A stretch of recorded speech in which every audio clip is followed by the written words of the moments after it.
दोस्तों नमस्कार, स्वागत है आपका HW न्यूज़ पे। मैं हूं रविशंकर शर्मा। मेरे साथ मौजूद है हमारे मैनेजिंग एडिटर सुजीत नायर जी। सर, एक खबर आई है और खबर ये है कि पार्ले जी कंपनी ने एक फ़ैसला लिया है और अपने इस फैसले में वे अब ऐसा मान रहे हैं कि जो कथित रूप से जो समाज में जो जहर घोलने वाले जो टीवी चैनल्स हैं या जो भी ऐसे जो लोग होंगे, अब उनको विज्ञापन नहीं दिया जाएगा। सर, पार्ले जी के साथ साथ कुछ दिनों पहले बजाज कंपनी की तरफ से भी इस तरह का फैसला लिया गया था। सर, आपका वर्षों तक एक्सपीरियंस रहा है विज्ञापन के क्षेत्र में, एडवर्टाइजिंग के क्षेत्र में। सबसे पहले इस खबर पर आपकी प्रतिक्रिया, क्या मायने हैं सर इसके? ये जो डिसीजन है ना रवि, ये मुझे लगता है 6 साल पहले लेना चाहिए था। ये जो डिसीजन है ये बहुत पहले लेना चाहिए था, बिकॉज आपका प्रोडक्ट एक ऐसे चैनल पे आप दे रहे हो जो चैनल शायद सांप्रदायिकता, शायद ऑल सॉर्ट ऑफ टॉक्सिसिटी है जिसको बोलते हैं हम, वो स्प्रेड कर रहे थे। ये टाइप ऑफ न्यूज़ चैनल्स को आप देते हो और आपको 6 साल 8 साल लगा ये समझने के लिए कि ऐसे चैनल्स को एडवर्टाइजिंग नहीं देनी चाहिए।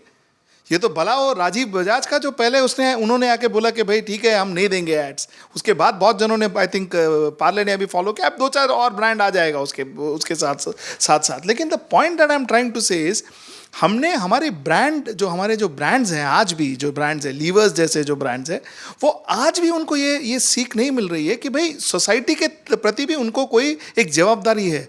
वो उनको नहीं समझ रहा है, वो अभी भी एड्स दे रहे हैं। देखिए, एड्स किसको दिया जाता है? एड्स वो चैनल को दिया जाता है जिसको टीआरपी ज़्यादा है। टीआरपी कैसे मिलता है? टीआरपी ऐसे मिलाया जाता है जैसे कि व्हेन यू क्रिएट, ये जो प्रोग्राम्स उन लोग जो क्रिएट करते हैं, एक रियलिटी शो जैसे क्रिएट करते हैं। न्यूज़ प्रोग्राम्स जो है वो एक रियलिटी शो बन के बैठ गया है। न्यूज़ अभी न्यूज़ नहीं है, बिकॉज न्यूज़ रियलिटी है। रियलिटी प्रोग्राम क्यों? क्योंकि न्यूज़ वालों को जो है ना, वो आपका अटेंशन जनरल एंटरटेनमेंट से खींच के उनको न्यूज़ में लेके आना है। आप समझ रहे हो मेरी बात को? तो जो बिग बॉस देखता है या आज जो कौन बनेगा करोड़पति देखता है, वो व्यूअर को न्यूज़ चैनल अपने तरफ खींचना चाहता है। तो अगर उसको खींचना है तो उनको वही बिग बॉस जैसा ड्रामा उनको न्यूज़ चैनल में भी क्रिएट करना पड़ेगा।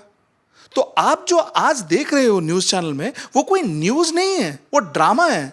क्योंकि आज का जो न्यूज़ चैनल है वो बीबीसी के अगेंस्ट या अल जजीरा के अगेंस्ट या आरटी के अगेंस्ट या ऐसे कोई सीएनबीसी के अगेंस्ट कम्पीट नहीं कर रहा है। वो कम्पीट कर रहा है तो वो बिग बॉस के अगेंस्ट कम्पीट कर रहा है, वो कौन बनेगा करोड़पति के अगेंस्ट कम्पीट कर रहा है, वो रियलिटी शो के अगेंस्ट कम्पीट कर रहा है। तो न्यूज़ चैनल को उन्होंने रियलिटी शो बनाया है। न्यूज़ एंकर एक रियलिटी एंकर बन गया, वो तो एक्टर बन गया न्यूज़ एंकर। तो वो सब जो ड्रामा करता है न्यूज़ एंकर 9 बजे, वो एक रियलिटी शो के हिसाब से करता है, वो थोड़ी ना न्यूज़ चैनल के हिसाब से करता है। मतलब 6 साल पहले ये हो जाना चाहिए था, अब जाके लोगों की नींद खुल रही है। क्योंकि मैं कहने का मतलब ये है कि ब्रांड्स ने और एडवर्टाइजिंग एजेंसी ने भी, उन्होंने सिर्फ टीआरपी देखा। उन्होंने ये नहीं देखा कि वो टीआरपी ला कैसे रहे हैं, उन्होंने ये नहीं देखा। तो ये प्राइमरली एडवर्टाइजिंग एजेंसीज जिसको मीडिया प्लानिंग एजेंसीज जिसको बोलते हैं, मीडिया एजेंसीज, ये सबसे बड़ा फ्लॉ उनका है। क्योंकि वो उनका आलसीपन था, जो उन्होंने कभी कंटेंट देखा ही नहीं, उन्होंने सिर्फ टीआरपी देखा। तो टीआरपी आपका अच्छा है, आप फिर वो कुछ भी करो, आप कुछ भी बोलो आपके चैनल में आके, किसको भी गाली दो, किसको भी गाली गलौज करो, किसको भी जो ह्यूमिलिएट करो, चलेगा। टीआरपी लेके आता ना, उसको एडवर्टाइजमेंट मिलता था। ये पहला गलती हुआ ये लेजी मीडिया प्लानिंग का, और दूसरा गलती हुआ ब्रांड मैनेजर्स का, जो जैसे मीडिया प्लानर ने बोला उन्होंने डाल दिया। ये ऐसे थोड़ी ना होता है सर। लेकिन फिर ऐसा क्या हो रहा है, सोचने की तो सर बात आज स्थिति में है कि ऐसा क्या हो रहा है कि ये जो चैनल्स हैं, जो कथित तौर पर समाज को भड़का रहे हैं, हिंदू मुस्लिम डिबेट करा रहे हैं अनावश्यक रूप से, विपक्षी नेताओं से अनावश्यक सवाल पूछ रहे हैं, उनसे अमर्यादित और अनपेक्षित उनसे बर्ताव कर रहे हैं, अचानक से ऐसा क्या हो रहा है कि जो ऑडियंस है, जो मायने रखती है एडवर्टाइजमेंट क्षेत्र के लिए, जो न्यूज़ की जो ऑडियंस है, वो अब पूरी तरह से डाइवर्ट हो चुकी है? या आपको लगता है सर वो 2 धड़ों में अब डिवाइड हो चुकी है ऑडियंस भी? अब देखिए, ऑडियंस आज न्यूज़ टेलीविज़न इसलिए इंफॉर्मेशन के लिए नहीं देखती। आज न्यूज़ टेलीविज़न जो है, न्यूज़ चैनल जो है, आज ऑडियंस एंटरटेनमेंट के लिए देखते हैं। जैसा मैंने आपको पहले बोला था कि आज जो ऑडियंस को जो हम लोग जो ग्रैब करते हैं, जो ऑडियंस को हम डाइवर्ट करने की कोशिश करते हैं न्यूज़ चैनलों में, वो ऑडियंस बीबीसी का ऑडियंस नहीं है या कोई और न्यूज़ चैनल का ऑडियंस नहीं है। वो ऑडियंस जनरल एंटरटेनमेंट का ऑडियंस को हम डाइवर्ट करने की कोशिश करते हैं। 9 बजे जो है, 9 बजे जनरल एंटरटेनमेंट चैनल में उनका भी प्लैटिनम प्रोग्राम्स और प्राइम टाइम प्रोग्राम्स चलता है, जैसे कि बेस्ट ऑफ सीरियल्स वो टाइम पे चलता है। तो हम न्यूज़ चैनल में हम लोग ये अटेम्प्ट करते हैं, लोग हमारे जो न्यूज़ चैनल्स हैं वो ये अटेम्प्ट करते हैं कि वो 9 बजे का ऑडियंस को यहाँ पर हम लोग डाइवर्ट किए। क्या वो डाइवर्ट होने में सफल हो रहे हैं? बिल्कुल बिल्कुल, आप क्या बात कर रहे हो? जो जिस अभी न्यूज़ चैनल में जितना एंटरटेनमेंट है, मुझे नहीं लगता कोई एंटरटेनमेंट चैनल उसके नज़दीक भी आ सकता है। मुझे लगता है न्यूज़ चैनल में सबसे ज़्यादा एंटरटेनमेंट है, बिकॉज रियलिटी शो है, और रियलिटी शो इंडिया में चलती है, और वो देखा है हमने। पार्ले ने ये डिसीजन लिया, बहुत अच्छा है कि राजीव बजाज ने ये डिसीजन लिया, अच्छा है, very good. The point that I am trying to make is, देखें बात ऐसा है कि आपका यही नहीं कि आप सामाजिक कुछ बड़ा काम कर रहे हो, आपका ब्रांड इफेक्ट होगा। जो प्लेटफॉर्म में आपका ब्रांड आप डिस्प्ले कर रहे हो, जो मैसेंजर के साथ आपका मैसेज भेज रहे हो, अगर वो मैसेंजर ही ऐसा मेस्ड अप है, तो ये डायरेक्ट ट्रांसेंचुएशन आपके ब्रांड में भी होगा। ये बात हर एक ब्रांड मैनेजर, हर एक मार्केटिंग मैनेजर को समझने वाली बात है ये। अगर वो नहीं समझे तो उनकी भूल है वो। तो द फैक्ट रिमेन्स है, ठीक है, अब 2 जन ने बोला है, शायद आगे चल के और 2-4 जन इनको ज्वाइन करेंगे, बट ठीक है, देखते हैं क्या फ़र्क पड़ता है। बट इंडियन न्यूज़ मीडिया को रेगुलेट करना ये अनिवार्य है, ये एब्सोल्युटली नेसेसरी है। अगर आपने इंडियन न्यूज़ मीडिया को रेगुलेट नहीं किया, आप उसको वो सेल्फ रेगुलेट नहीं हुआ, तो हमारी जो पीढ़ियाँ हैं आगे चल के, जो उनका जो कॉन्सेप्ट है लाइफ के बारे में, जो हमारे डेमोक्रेसी के बारे में, हमारे देश के बारे में, ये कॉन्सेप्ट ही वेवर्ड हो जाएगा। तो ये सीरियसली एक बहुत इंपॉर्टेंट मुद्दा है। पर सर रेगुलेट करेगा कौन सर? खुद रेगुलेट करना पड़ेगा। ये अगर एडवर्टाइजर्स एडवर्टाइजिंग देना बंद करे तो शायद रेगुलेट होगा। तो वो एक है। दूसरी बात, तो इन्फॉर्मेशन एंड ब्रॉडकास्टिंग मिनिस्ट्री को रेगुलेट करना पड़ेगा, बिकॉज न्यूज़ कल्चर है भाई, एक देश का कल्चर है न्यूज़। आप एक देश में जाके वो न्यूज़ चैनल को देख करके आप समझ सकते हो देश का कल्चर क्या है, because it reflects. So the fact remains that ये आपको इन्फॉर्मेशन ब्रॉडकास्टिंग मिनिस्ट्री को भी कंट्रोल करना पड़ेगा। देखें, न्यूज़ चैनल को एक पॉलिटिकल टूल करके यूज़ किया गया है। ओके, न्यूज़ चैनल को एक पॉलिटिकल प्रोपेगेंडा टूल करके यूज़ किया गया है, और न्यूज़ चैनल अपने आप को यूज़ होने दिया भी, और ये देख रहे हैं आप। अब उसको रिवर्स करना पड़ेगा, उसको वापस न्यूज़ में जाना पड़ेगा। तो that's something that we are hoping to see. तो अगर एडवर्टाइजर्स ने अगर ये पहल की है तो बहुत अच्छी बात है, ये एक बहुत बड़ी पहल है। दर्शकों को भी ये समझना चाहिए कि वो किस तरह की चीज़ों को देख रहे हैं। हिंदू मुस्लिम डिबेट पे चल रहा है, अर्थव्यवस्था -23.9% के वर्तमान दौर से भी झेल चुकी है, और रोजगार की समस्या है। इलेक्शंस में जब मुद्दा होना चाहिए पलायन मजदूरों का, प्रवासी मजदूरों का, या बाकी चीज़ों जो मुद्दा बन सकता है, नौकरी, रोजगार, किसान, सारे मुद्दों पे, लेकिन उसके बावजूद भी अगर हम कहें तो आज के दौर की जो पत्रकारिता हो रही है, खासतौर पे इस तरह के जो चैनल्स हैं, सर आपको लगता है कि सास बहू नाग नागिन के दौर वाला एक अपडेटेड वर्जन इस वक्त भारतीय दर्शक देख रहे हैं सर? देखिए, सास बहू नाग नागिन एंटरटेनमेंट चैनल में अगर है तो अच्छी बात है, वो एंटरटेनमेंट चैनल है, एंटरटेनमेंट चैनल का काम ही वही है, तो ये ठीक है कि भाई वो तरह का देखे। पर अगर आप उसको न्यूज़ में अगर अभी नाग नागिन अगर आप लेके आओ और न्यूज़ में भी वही अगर आप चलाओगे, तो आप क्या इंफॉर्मेशन डिसमिनेट कर रहे हो? देखिए, अब न्यूज़ जो है ना, न्यूज़ का कोर जॉब, कोर रिस्पॉन्सिबिलिटी बोलते ना, रीज़न दत्रे जो न्यूज़ का है, वो इन्फॉर्मेशन देना है। इन्फॉर्मेशन के जगह पे अगर आप एंटरटेनमेंट दोगे तो आपका इन्फॉर्मेशन कहाँ से आएगा फिर?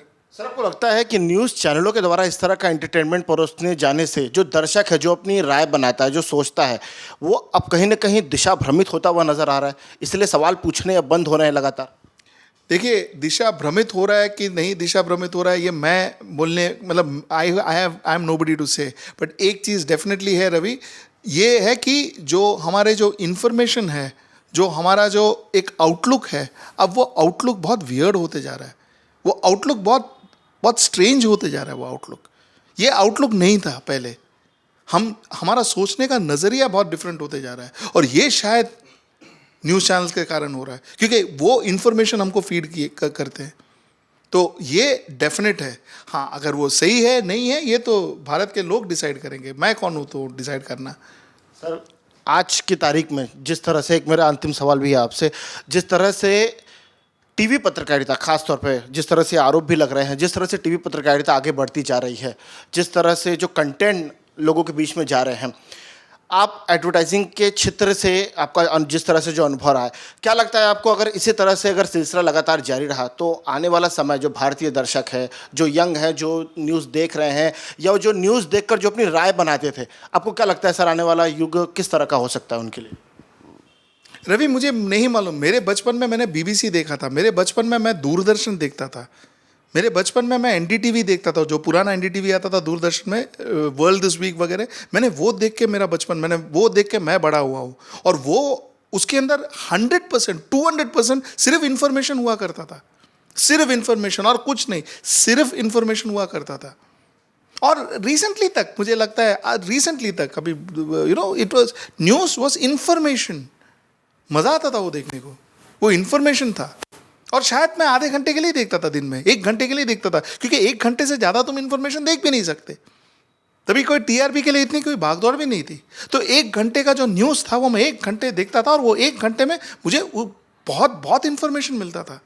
बहुत सारे टेस्ट मैंने वो न्यूज़ के बेस में मैं लिखा हूँ, जो जनरल नॉलेज टेस्ट होते हैं वो न्यूज़ के बेसिस में लिखा हूँ। तो इन्फॉर्मेशन मुझे मिलता था। मुझे नहीं मालूम आजकल के बच्चों को वो इन्फॉर्मेशन कहाँ से मिल रही है। क्या ये न्यूज़ चैनल दे पा रही है वो इन्फॉर्मेशन? ये मुझे डाउट है, और यही मुझे चिंता भी है। शुक्रिया सर बातचीत करने के लिए। तो हमारे साथ हमारे मैनेजिंग एडिटर सुजीत नायर जी जुड़े थे, जिनका वर्षों तक एक्सपीरियंस रहा है एडवर्टाइजिंग के क्षेत्र में। उन्होंने बताया कि कंपनी ने, यानी कि पार्ले जी ने और इससे पहले बजाज ने जिस तरह से जो फैसले लिए हैं, इसे क्या मायने निकाले जा सकते हैं। भारतीय दर्शक जो वर्षों तक सूचना प्राप्त करने के लिए टेलीविज़न देख रहा था, न्यूज़ चैनल देख रहा था, लेकिन जिस तरह से पिछले कुछ सालों में जिस तरह से भारतीय टेलीविज़न और ख़ासतौर पर न्यूज़ चैनलों ने जिस तरह से अपना रूप बदला है, ऐसा मानो कभी कभी प्रतीत होता है कि नाग नागिन के सीरियल्स सास बहू को भी आने वाले समय में अभी पीछे छोड़ देगा। हालांकि जैसा आप देख रहे हैं कि टीआरपी के लिए जो चैनलों के बीच में जंग जारी है, और जो पुलिस है वो भी अब इस तरह के टीआरपी रैकेट का भंडाफोड़ कर रही है। कुल मिलाकर सवाल आप पर निर्भर करता है, आप ही घेरे में है और आप भी कटघरे में है। आप तय कीजिए कि आपको देखना क्या है, आपको सूचना देखनी है या आपको मनोरंजन देखना है। जो भी है, न्यूज़ और एंटरटेनमेंट में फ़र्क क्या है आपको समझना चाहिए। बने रहिए एचडब्ल्यू न्यूज़ के साथ। नमस्कार। अब खबरें पाइए सबसे पहले हमारे मोबाइल न्यूज़ एप्लीकेशन पर। एंड्रॉइड या iOS प्लेटफॉर्म पर जाइए, एचडब्ल्यू न्यूज़ नेटवर्क को सर्च कीजिए, डाउनलोड कीजिए और अपनी सुविधानुसार भाषा का चयन कीजिए। खबरों की भीड़ में अपने काम की खबर पाते रहिए। अगर आपको हमारा ये वीडियो पसंद आया है तो आप इसे शेयर करें, फेसबुक पर हमारे पेज को लाइक करें, ट्विटर पर हमें फॉलो करें, यूट्यूब पर ज़रूर सब्सक्राइब करें, ताकि आपको हमारे हर खबर की अपडेट मिलती रहे।